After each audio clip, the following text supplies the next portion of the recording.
So something that for a period of my career was just such a headache, I found, was this question of I'm a guy, I'm in my 50s, just like me. I'm starting to lose erections. Of course, I'm not, but men will come in and say, I'm losing my erections.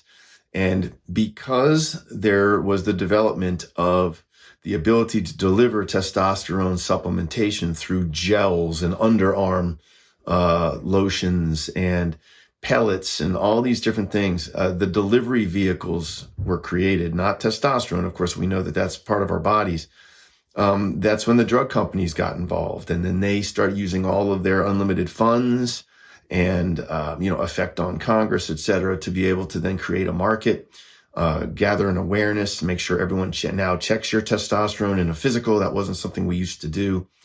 And lo and behold, they would find that that so many men walk around with a testosterone that is technically below normal. It's usually just below the normal line. And it was eureka.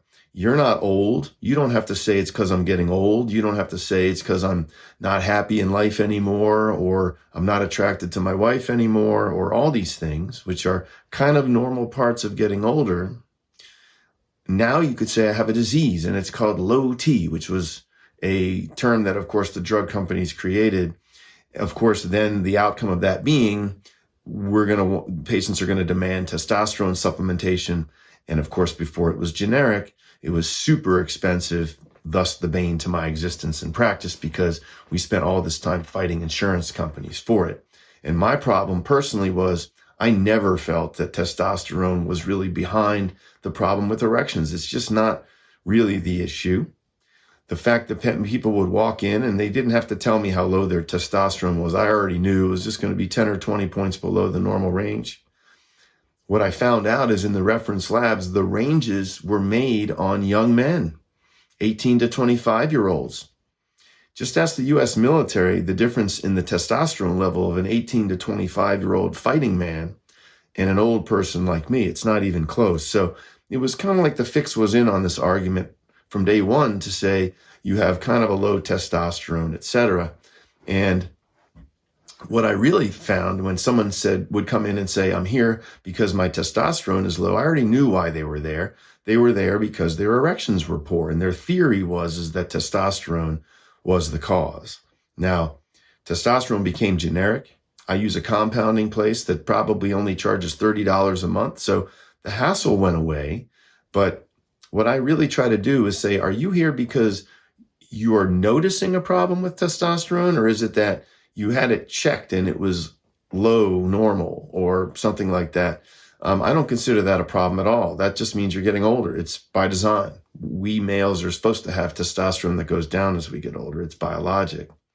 If someone says, yeah, I don't know what it is, but I'm always falling asleep like me. I can't make it through a series with my wife because I fall asleep in bed like me.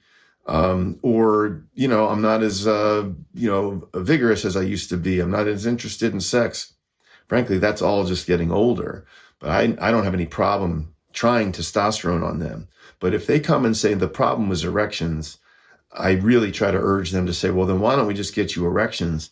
You'll have success. You won't be bummed out about your erections. And by the way, your mood is probably the number one determinant of whether you have a low testosterone or not. Then you'll be happy, do things like work out, get in shape and all this, and then you won't need it to be supplemented. So when someone comes in thinking it's their testosterone, but really it's clear they just have early erectile dysfunction, I try to focus on getting them erections first. And then magically we find something that works for them. And then the whole issue of testosterone fades away. Now that's going to be very different than someone with a very low testosterone. That would be not only, hey, I don't get great erections, but I can't get off the couch. I have no interest in sex. Something has changed in me. You could give me a harem and a free pass for the weekend, and I'd rather go to a buffet. Something's, not right in my life. That is a reason for testosterone supplementation. And if it's super low, it's even a reason to screen for a benign brain tumor that could cause that. But that's 2% of people. The other 98%, they really just need better erections. And we try to focus on that first with things like pills or shots or whatever it takes. and then see if testosterone is still part of the discussion.